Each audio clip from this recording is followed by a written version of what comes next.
नोएडा के film city में मारवा studio में 23 मार्च को शहीद दिवस भगत सिंह फोरम कार्यक्रम का आयोजन किया गया। इस कार्यक्रम में भगत सिंह, राजगुरु और सुखदेव जैसे क्रांतिकारियों को याद किया गया। साथ ही शहीद दिवस के बारे में युवाओं को अवगत कराया गया। इस कार्यक्रम में international chamber of media and entertainment industry के प्रेसिडेंट डॉक्टर संदीप मारवा ने शहीदों को याद करते हुए कहा कि उनका जोश, उनकी उम्मीद, उनकी लगन, उनका देश के प्रति प्यार जो है वो आज 91 साल बाद भी यहाँ दोहराया जा रहा है। इस कार्यक्रम का आयोजन यही सीख देने के लिए किया गया है। 23 मार्च 1931 का दिन हमारे 3 महान योद्धाओं को फांसी दी गई थी और सारा देश शोक में डूबा हुआ था। इन तीनों क्रांतिकारियों से सभी युवाओं को प्रेरणा लेनी चाहिए। किस तरीके से 22 और 23 साल के लड़के अपने देश के लिए जान देने के लिए तैयार खड़े हैं। उनका जोश, उनकी उम्मीद, उनकी लगन, उनका देश के प्रति प्यार जो है वो आज 90-91 साल के बाद भी यहाँ फिर एक बार दोहराया जा रहा है। यही बात, यही सीख देने के लिए आज इस कार्यक्रम का यहाँ पर आयोजन किया जा रहा है। जनरल सेक्रेटरी सुशील भारती ने शहीद दिवस के मौके पर इस कार्यक्रम को होस्ट किया और बहुत सी क्रांतिकारी बातें कहीं जिनसे सभी स्टूडेंट्स ने सीख ली। कार्यक्रम में member of parliament Shri Ramchandra Jangra ने भी शिरकत की और छात्रों को बताया कि कैसे पूर्व की संस्कृति पश्चिम से कई ज्यादा आगे है। साथ ही उन्होंने भारत की खासियत का जिक्र करते हुए ये भी कहा कि हम सबको देश प्रेम के साथ रहना है और भारतीय संस्कृति को समझकर आगे बढ़ना है ताकि शहीदों का बलिदान खाली ना जा सके। मेरे से पूर्व वक्ताओं ने काफी विस्तार से बात की है। सवाल ये पैदा होता है कि इतने बड़े देश में चंद अंग्रेजों ने इतना बेखौफ होकर हमारे नौजवानों को फांसी के फंदे के ऊपर लटका दिया, उनको कोई भय नहीं था। इसके पीछे क्या कारण थे? मैं थोड़ा सा पीछे आपको ले जाना चाहता हूं। हमारे देश में सांस्कृतिक एकता के लिए शंकराचार्य जी ने प्रयास शुरू किए, 4 पीठों की स्थापना की। वो बहुत छोटी आयु में चले गए, 32 वर्ष की उम्र में वो स्वर्गवास में चले गए। उसके बाद स्वामी विवेकानंद ने भारत की संस्कृति, भारत के गौरव के लिए पूरी दुनिया में जगाने का उसको प्रयास किया। वो भी 39 वर्ष की आयु में हम सबके बीच से चले गए।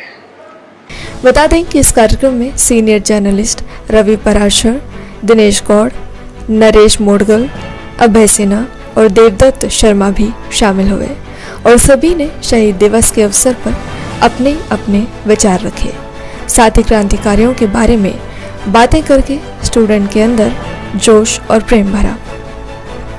आए देश प्रेमियों को मेरी तरफ से बहुत बहुत प्रणाम। मारवा जी, जांगड़ा जी, सबको तहे दिल से ये कि आपने ये आयोजन करके देश में फिर से सबको याद दिलाने की ज़रूरत है कि ये छोटे छोटे आयोजन होते रहने चाहिए ताकि हमें वही उन छोटे छोटे बच्चों में जो भाव आया था देश प्रेम के लिए। ये स्टोरी हम सबको मालूम है कि आज के दिन शहीद भगत सिंह, राजगुरु और सहदेव जी को फांसी हुई थी, लेकिन उन्होंने इस छोटी सी एज में उनके दिल में देश प्रेम कैसे आया वो जागृति लाने की ज़रूरत है। और हम सबको अपने सब देश प्रेम के लिए चाहे अपनी जान भी कुर्बान करनी पड़े, उनसे ये संदेश लेने की ज़रूरत है। आज भी जितनी कुरीतियाँ देश में हैं हम उनके लिए आवाज़ उठाएं और याद दिलाएं कि जो बच्चे जान पे खेल गए और हम फिर भी इस देश को, इन कुरीतियों को ख़त्म नहीं करना चाहते, वो करें। सर, आज के दिन पे क्या करना चाहिए जो कार्यक्रम आयोजित किया है भगत सिंह के उपलक्ष्य में? देखिए, आज शहीद दिवस है। पूरा देश आज थोड़ा सा शोक में डूबा हुआ है और हम लोग इन तीनों महान आत्माओं को याद कर रहे हैं जिन्होंने इस देश के लिए अपनी जान गंवाई थी। और सबसे बड़ी बात तो यह है कि जो एक मूल मंत्र आज हमें सीखना है कि हमें एक बार फिर से एकता और अखंडता की बात करनी है, देशभक्ति की बात करनी है, और यूथ के अंदर जवानों को ये जागृत करना है कि अपने देश से ज़्यादा और कोई चीज़ बड़ी नहीं होती है। देश प्रेम जो है, इससे बड़ा कोई प्रेम नहीं होता है। अगर ये बात लोग सीख लें आज के इस दिन से, तो समझता हूँ कि हमारा ये आज का कार्यक्रम सार्थक हो जाता है।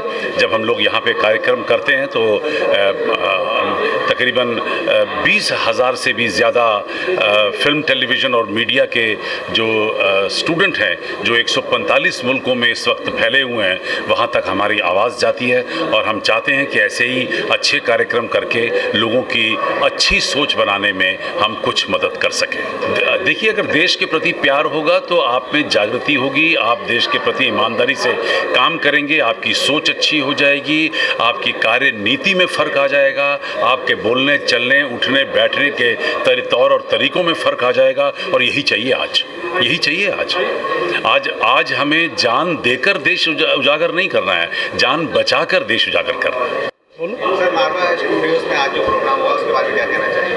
देखिए, आज जो प्रोग्राम हुआ है और सबसे बड़ी इस प्रांगण में तो बहुत अच्छा प्रोग्राम हुआ है। शहीद दिवस के अवसर पर मैं आयोजक को बहुत धन्यवाद देता हूँ।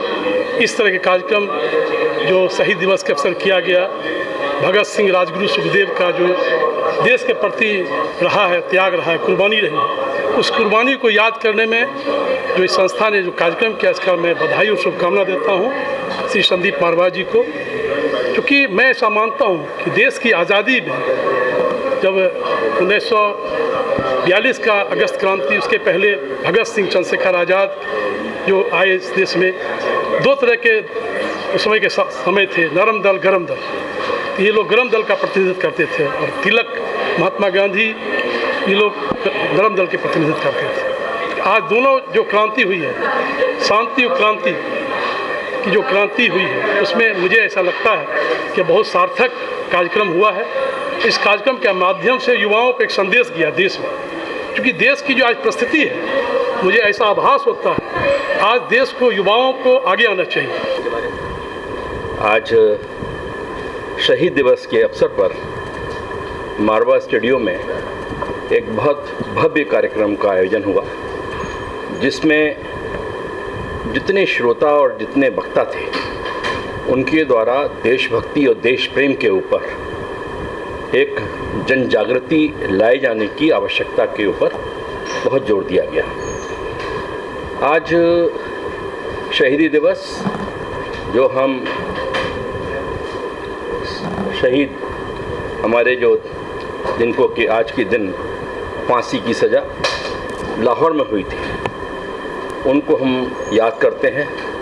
उनका जो बलिदान है, पूरे विश्व में ऐसा कोई व्यक्तित्व नहीं हुआ जो 23 वर्ष की उम्र में आज भी उतना ही प्रासंगिक है जितना उस समय था। शहीद भगत सिंह, जो मात्र 23 वर्ष की अवस्था में इस देश के लिए जिन्होंने अपनी कुर्बानी दी, वो आज यूथ के लिए एक बहुत बड़े एक प्रेरक हैं। और हम ये समझते हैं कि सारी दुनिया में, इतिहास में कोई ऐसा व्यक्तित्व नहीं हुआ जैसा शहीद भगत सिंह का था। तो आज के नौजवान को केवल मात्र गुमराह होने से बचना है। आज जैसा देश को तोड़ने के लिए कोशिश की जा रही है, देश की संस्कृति को, देश की सभ्यता को, देश के संस्कारों को मिटाने की कोशिश की जा रही है, उन सब से सचेत रहकर अपने नौजवान को बहुत ही चौकन्ना रहने की आज ज़रूरत है। क्योंकि आज जो लोग ये कह रहे थे कि कश्मीर के अंदर धारा 370 को हाथ भी लगाया तो पता नहीं क्या हो जाएगा, आज पूरा देश ने देख लिया कि जो हम कभी पुराने ज़माने में, मैं फिल्म सिटी के अंदर खड़ा हुआ हूँ कि जब फूल खिले पिक्चर बनी थी और कश्मीर की कली पिक्चर बनी थी, तो लोग सोचते सोचते थे कि कोई बम्बई की बाला कोई कश्मीर के शिकारे वाले से प्रेम कर सकती है, या कश्मीर की बाला कोई हरियाणा के किसी गबरू जवान से प्रेम कर सकती है। आज वो दिन आ गए, धारा 370 चली गई, तो कोई भी कश्मीर की लड़की कहीं भी बाहर अपनी शादी कर सकती है, प्रेम कर सकती है, वो जायदाद से उसको वंचित नहीं किया जा सकता। सब जगह होने चाहिए, शहीदों को हमें याद करना चाहिए, उनसे प्रेरणा मिलती है, क्योंकि आज के दिन 23 मार्च 1931 में जो हमारे शहीद राजगुरु सुखदेव और भगत सिंह ने जो शहादत दी, ऐसे जो, क्योंकि यही तो कहा, जब यहाँ पर भी कहा गया कि सदैव शहीदों की चिताओं पर लगेंगे हर्ष वर्ष मेले, वतन पर मिटने वालों को यही बाकी निशा होगा। तो ऐसे आयोजनों से एक प्रेरणा मिलती है, और ये शाश्वत सत्य है कि हर साल अगर रामलीला ना करेंगे तो लोग तो रामायण को भी भूल जाएंगे, राम को भी भूल जाएंगे, तो रामलीला करनी भी ज़रूरी है। तो इसलिए शहीदों को याद करना आज के युवक को मैं एक प्रेरणा पुंज जगाने के लिए बहुत ज़रूरी है, और मैं सराहना करता हूँ यहाँ फिल्म सिटी का कि उन्होंने ये एक आयोजन किया, और इससे यहाँ पर जितने भी नौजवान और जितने बंधु बैठे थे उनको देश के प्रति एक प्रेम की भावना जगेगी, प्रेरणा मिलेगी, और ऐसे आयोजनों को मैं साधुवाद देता हूँ।